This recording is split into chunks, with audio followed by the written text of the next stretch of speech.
Welcome back to the channel.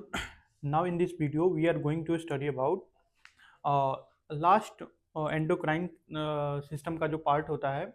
एक last gland छूट गया था, तो उस ग्लैंड को हम आज कवर करेंगे और कवर करने के साथ ही एक दो छोटे छोटे टॉपिक्स को पढ़ेंगे, जिसके बाद हमारा ये चैप्टर फिनिश हो जाएगा, सिर्फ प्लांट वाले सेक्शन को छोड़कर। जैसा कि मैंने पिछले लेक्चर में बता दिया है, प्लांट्स वाले सेक्शन को हम एक साथ अलग पढ़ेंगे। एनिमल को अलग पढ़ लेंगे, प्लांट वाले सेक्शन को अलग पढ़ेंगे। तो चलिए उस लास्ट ग्लैंड को देखते हैं कि वो ग्लैंड कौन सा है। वो था पैनक्रियाज, जो मैंने छोड़ दिया था। तो आज हम पैनक्रियाज को पढ़ेंगे और देखेंगे कि क्या इलेक्ट्रिकल कंट्रोल एंड जो एंडोक्राइन कंट्रोल है उसमें डिफरेंस क्या है, उसमें डिफरेंस देखेंगे और एक छोटा सा पॉइंट और पढ़ेंगे, जिसके बाद ये लेक्चर खत्म हो जाएगा। छोटा सा लेक्चर होने वाला है, कॉन्सेप्चुअल है, आराम से देखिए, ठीक है। ये तो पिछले लेक्चर का है, मिटा दे रहा हूँ। पिछले लेक्चर में हमने लगभग लगभग सभी ग्रंथियों यानी ग्लैंड्स के बारे में पढ़ लिया था। Pituitary gland, hypothalamus, pineal, adrenal और टेस्टिस, ओवरीज, इन सभी के बारे में हमने पिछले वाले लेक्चर में स्टडी कर लिया था। उसी ग्लैंड्स के सीक्वेंस में आज लास्ट ग्लैंड लिख लीजिए, जिसका नाम है पैनक्रियाज। पैनक्रियाज, हालांकि ये मिक्स ग्लैंड होता है। कैसा ग्लैंड है? Mixed gland. ये हमने जान लिया है, मिक्स्ड ग्लैंड। ये रिलीज करती है दो हार्मोन। एक हार्मोन है इंसुलिन, इंसुलिन, और दूसरा है ग्लूकागॉन, ग्लूकागॉन।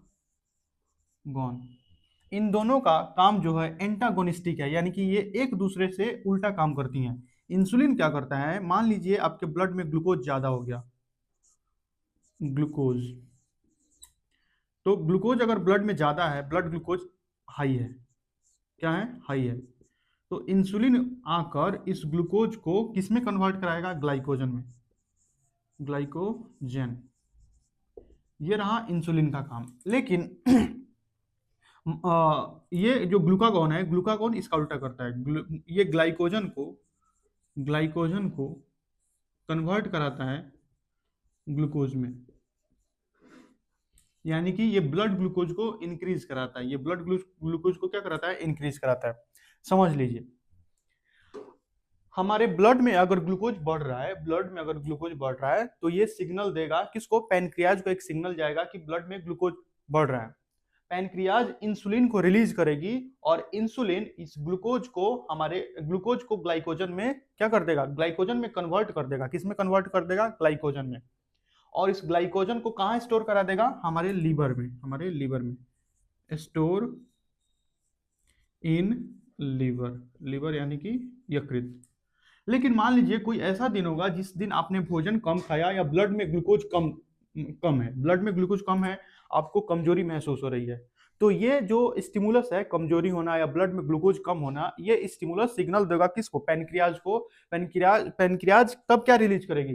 पैनक्रियाज तब ग्लूकागॉन को रिलीज करेगी। किसको रिलीज करेगी? ग्लूकागॉन को।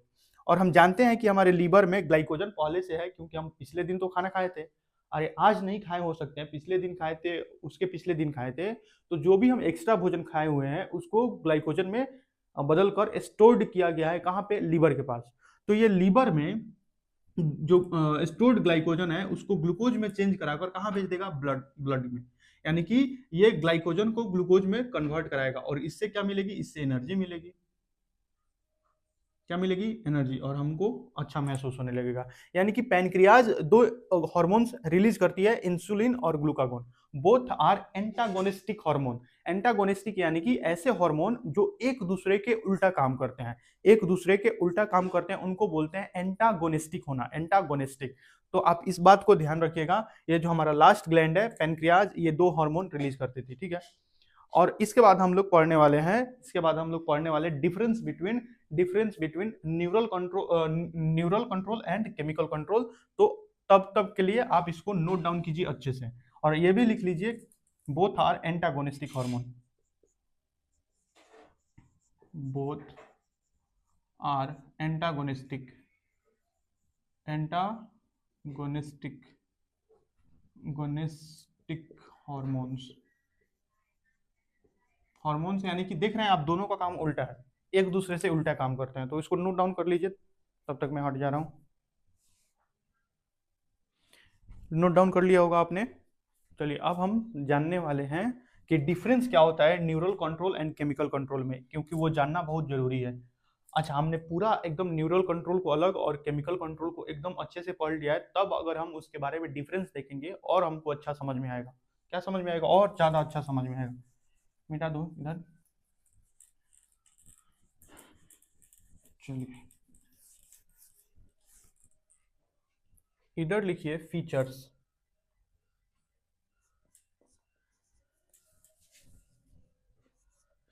फीचर्स इधर लिखिएगा फीचर्स। ये है न्यूरल कंट्रोल। Neural control. अब आप समझ गए होंगे न्यूरल कंट्रोल इसमें कौन इन्वॉल्व होता है। इसमें इन्वॉल्व होता है कौन? Nerve cells. नर्व सेल्स यानी कि neuron. Chemical control. Chemical control इसमें कौन इन्वॉल्व होता है? हॉर्मोन्स। ठीक है, यहाँ तक दिख रहा है कि नहीं दिख रहा है? यहाँ तक दिख रहा है कि नहीं? यहाँ तो आराम से दिख रहा होगा। इस पे होगा nature of signal. Signal, nature of signal, किस टाइप का सिग्नल है? सिग्नल किस टाइप का है? Nature of signal. दूसरा है speed. Speed. The third one is duration of effect. Duration of effect, कितने देर तक इफेक्ट रहता है। चौथा है ये रहा nature. Nature of signal, speed, duration, target. Target specificity. Target specificity.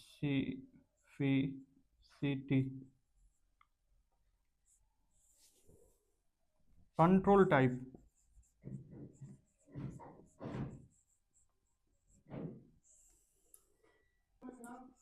Mode of transmission. ठीक है, उसके बाद हम लास्ट में एग्जांपल्स देख लेंगे। लास्ट में क्या देख लेंगे?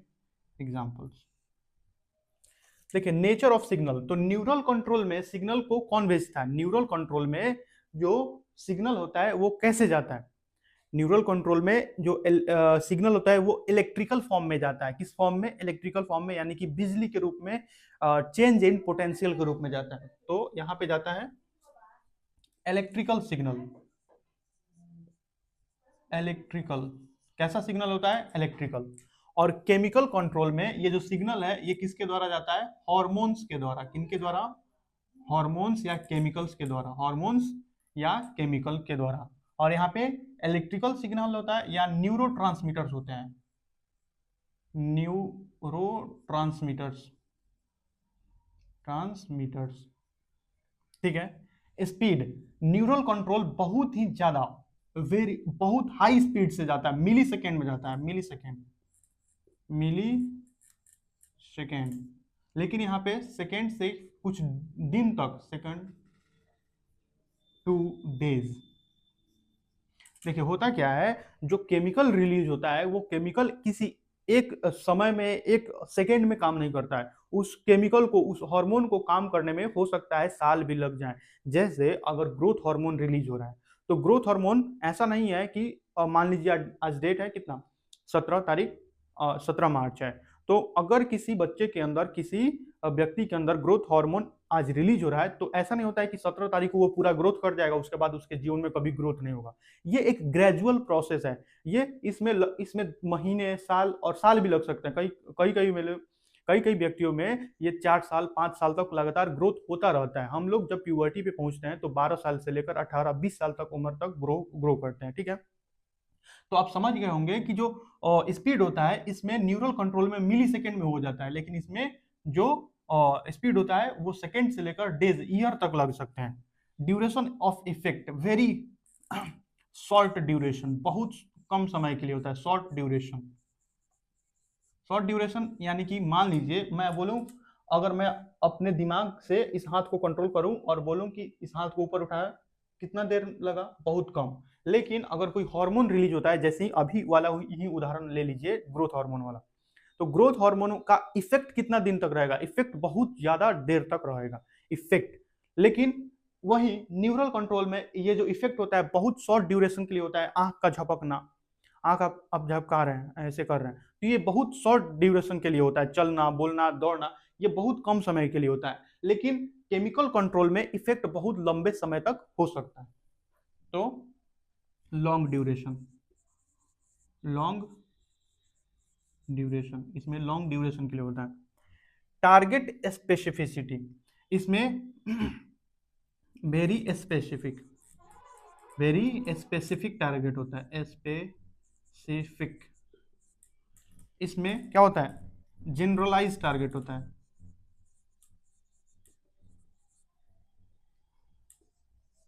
देखिए जनरलाइज का मतलब क्या हुआ? जनरलाइज का मतलब क्या हुआ?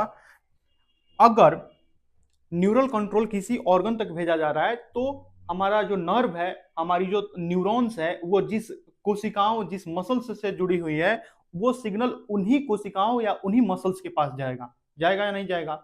न्यूरॉन्स का जो न्यूरॉन टर्मिनल है, वो जिन सेल्स से या जिस मसल्स से जुड़ी हुई है, जिस मसल्स के पास उसका जंक्शन या सिनेप्स बन रहा है, वो उसी को सिग्नल देगी, उसके बगल वाले पड़ोसी को नहीं दे देगी। लेकिन अगर हार्मोन रिलीज होता है तो हमने देखा था कि जैसे ही हार्मोन रिलीज होता है वो उसके सराउंडिंग में चला जाता है, और यहाँ से कहाँ चला जाता है? ब्लड में। कहाँ चला जाता है? ब्लड में। और ब्लड क्योंकि हमारे पूरे बॉडी में जा रही है, जरूरी कहाँ है इससे मतलब नहीं है, लेकिन उसको डाल दिया जा रहा है ब्लड में। और ब्लड में डाल दिया जाएगा, भले हार्ट को जरूरी हो या नहीं हो, वो हार्मोन अल्टीमेटली हार्ट में भी जाएगी, भले हार्ट में काम हो या ना हो। तो ये एक जनरलाइज होता है, ये कहीं भी भेज दिया जाता है। हाँ, जहां उस हार्मोन के रिसेप्टर्स होते हैं वहां उस हार्मोन को पकड़ लिया जाता है कि आइए भैया हमारे घर आपका काम है, हमारे घर पे आपका काम है। लेकिन ये बहुत स्पेसिफिक नहीं होता है, ये कहीं भी भेज रहा है, ये अपने सराउंडिंग में रिलीज कर दिया, जिसको जहां जाना है जाइए, जहां पे उसका जरूरी होगा उसको पकड़ लिया जाएगा। Control type, mode of transmission. अच्छा, इसमें मोड, इसमें क्या होगा? इसमें होगा ये किससे ट्रांसपोर्ट किया जाता है? न्यूरॉन्स के द्वारा,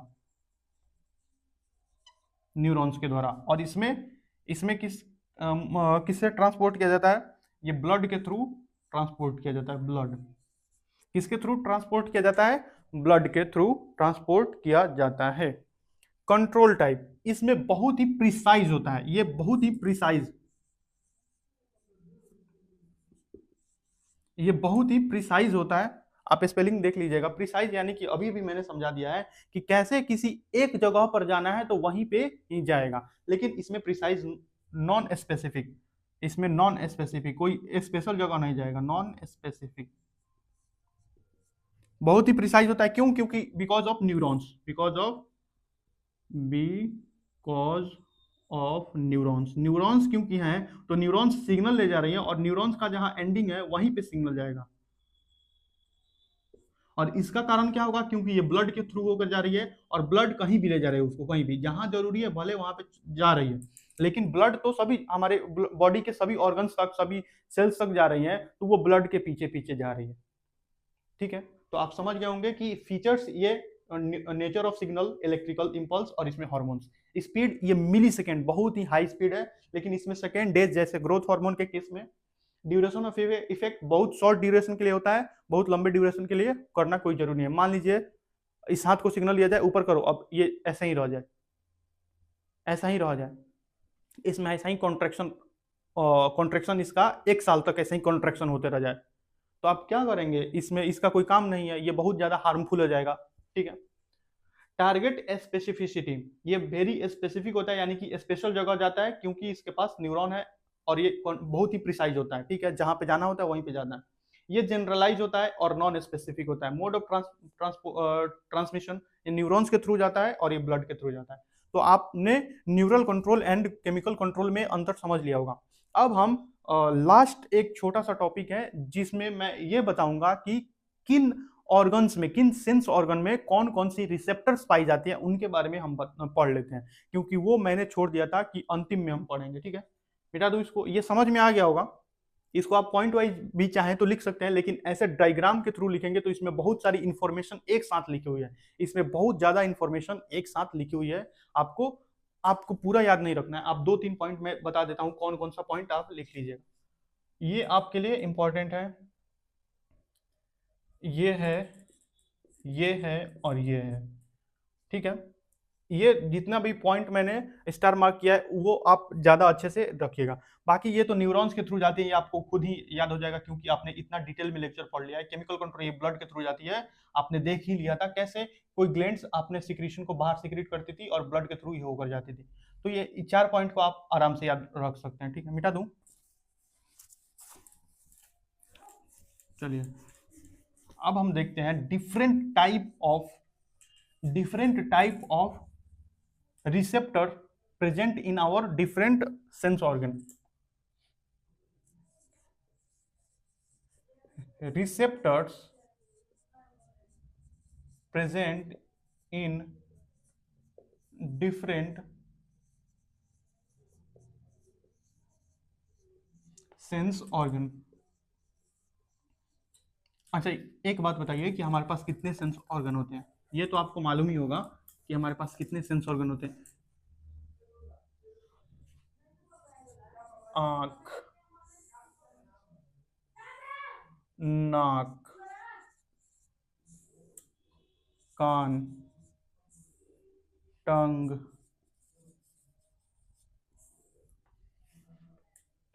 स्किन, और इसमें लिखेंगे रिसेप्टर्स। ये ऑर्गन्स हैं, आंख, नाक, कान, जीभ, त्वचा।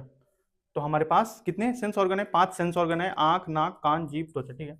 तो आंख के पास होता है फोटो रिसेप्टर्स, फोटो मतलब light, photo receptors, different type of photo receptors. हमारे आंख में फोटो रिसेप्टर होता है, लाइट के प्रति रिसेप्टेंस जो रखता है, ये लाइट को क्या करता है? लाइट को कैप्चर करता है और उस लाइट को इलेक्ट्रिकल सिग्नल में बदलता है और ऑप्टिक नर्व्स के द्वारा हमारे ब्रेन के पास भेजता है। समझ में आ गया?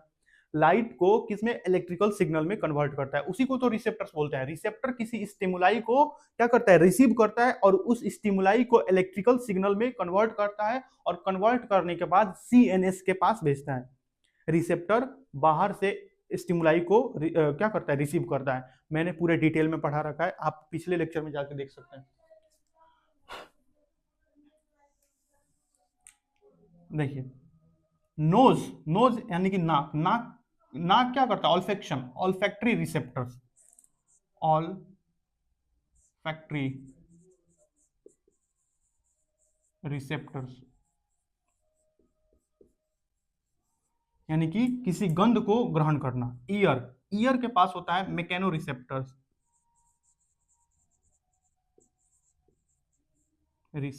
Mechano receptors. टंग के पास क्या होता है? टंग, ये क्या करती है? स्वाद को ग्रहण करती है। तो स्वर्ण गस्टेटरी रिसेप्टर्स, गस्टेटरी, टेटरी receptors,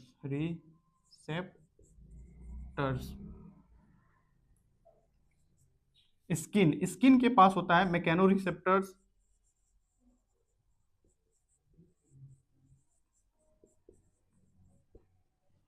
heat receptor, heat.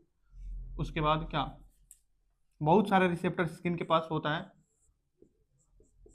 Nociceptors, क्योंकि हीट भी तो स्किन में आ रहा है तो हीट के लिए रिसेप्टर्स होता है। मैकेनो रिसेप्टर्स यानी कि कोई आपको प्रेस कर रहा है, तो ये एक मैकेनिकल फोर्स हुआ। तो मैकेनिकल फोर्स हमारे स्किन पे लग रहा है, तो इसको भी ग्रहण करने के लिए, रिसीव करने के लिए हमारे बॉडी में रिसेप्टर होते हैं। इसको भी रिसीव करने के लिए, प्रेशर को रिसीव करने के लिए, इन सभी चीज को, प्रेशर, हीट, लाइट, इन सभी को रिसीव करने के लिए हमारे बॉडी में या स्किन पे अलग अलग रिसेप्टर्स पाए जाते हैं। सिर्फ एक रिसेप्टर नहीं होता है, ऐसा नहीं है कि एक रिसेप्टर हुआ, नहीं। हम कुछ उस ऑर्गन, उस सेंस ऑर्गन से रिलेटेड पढ़ रहे हैं, इसलिए हम यहाँ पे एक या दो रिसेप्टर का नाम लिख रहे हैं, बाकी तो रिसेप्टर्स बहुत सारे होते हैं, ठीक है। तो आई के बाद, आई के पास फोटो रिसेप्टर होता है, फोटो मतलब लाइट, और रिसेप्टर यानी कि उसको ग्रहण करने वाला। नोज के पास ऑल्फैक्टरी रिसेप्टर होता है। नोज के पास देखिए, देखिए यहाँ पे, देखिए यहाँ पे ध्यान से देखिएगा, ये नाक है, ये हमारा होठ है, लिप, ठीक है, और ये जो नेजल कैविटी है, यहां से नेजल कैविटी ये बोन होती है, ठीक है, यहाँ पे बोनी बोनी स्ट्रक्चर होता है, और इस बोनी स्ट्रक्चर के पास ऐसे कुछ लोब्स होती हैं, ऑल्फैक्टरी लोब्स, और इन्हीं के पास ऑल्फेक्शन के लिए जो रिसेप्टर्स होता है वो पाया जाता है, और ये सिग्नल जाता है हमारे किसके पास, ब्रेन के पास, और यहाँ पे पाया जाता है, यहाँ पे नहीं पाया जाता। ये जो नेजल चेम्बर है, ये क्या है, नेजल चेम्बर, नेजल चेम्बर, और यहाँ पे इस जगह पर, और ये है पूरा फेरिंग्स, ये क्या है, ये पूरा जगह फेरिंग्स है, ये क्या है, फेरिंग्स है। फेरिंग्स आगे चलकर दो पार्ट में डिवाइडेड होता था, एक ट्रैकिया में और एक ईसोफेगस में। तो ट्रैकिया हमारे फेफड़े में जाएगा और ईसोफेगस कहाँ जाएगी, स्टमक में जाएगी। तो यहाँ पे ऑल्फैक्टरी लोब्स पाए जाते हैं जिनमें ये रिसेप्टर्स पाए जाते हैं, ऑल्फैक्टरी रिसेप्टर्स इसमें पाया जाता है।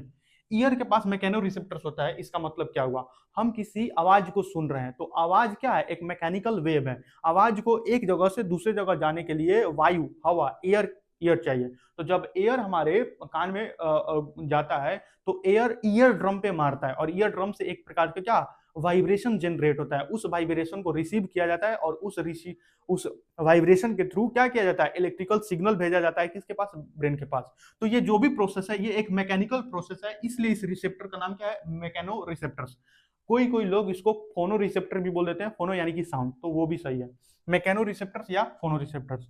टंग के पास गस्टेटरी रिसेप्टर्स यानी कि स्वाद को ग्रहण करने के लिए हमारे टंग पर अलग अलग टाइप की रिसेप्टर पाए जाते हैं, जैसे गर्म चीज को, कड़वा, मीठा, इन सभी चीज को ग्रहण करने के लिए हमारे टंग पर, अच्छा जैसे ही मैंने कड़वा बोला है या गर्म बोला है, तो टंग के पास हीट रिसेप्टर होगा कि नहीं होगा, टंग के पास भी हीट रिसेप्टर होगा, क्योंकि अगर टंग के पास हीट रिसेप्टर नहीं होता तो आप जीभ पर कितना भी गर्म सामान डाल ले आपको कुछ महसूस ही नहीं होना चाहिए, लेकिन महसूस तो होता है। यानी कि हम सिर्फ स्पेसिफिक रिसेप्टर्स के बारे में पढ़ रहे हैं, अलग अलग रिसेप्टर्स भी हमारे सेंस ऑर्गन में पाए जाते हैं, ठीक है। उसी प्रकार से स्किन में मैकेनो रिसेप्टर्स, हीट, नोसिस, ये दर्द को महसूस कराता है, दर्द किसको महसूस कराता है, दर्द। तो हमने इस चैप्टर को एकदम अच्छे से कंप्लीटली पढ़ लिया है। किसी भी प्रकार का कोई क्वेश्चन आप चाहें तो सॉल्व कर सकते हैं, कोशिश कीजिए किसी भी क्वेश्चन को टैकल करते समय आप उसको अपनी भाषा में, अपने वर्ड्स में जितना जवाब दे सकते हैं, आपने जो समझा है उसको बोलने का, उसको लिखने का कोशिश कीजिए। टीचर्स के द्वारा लिखाया गया एक भी चीज लिखने का कोशिश मत कीजिए।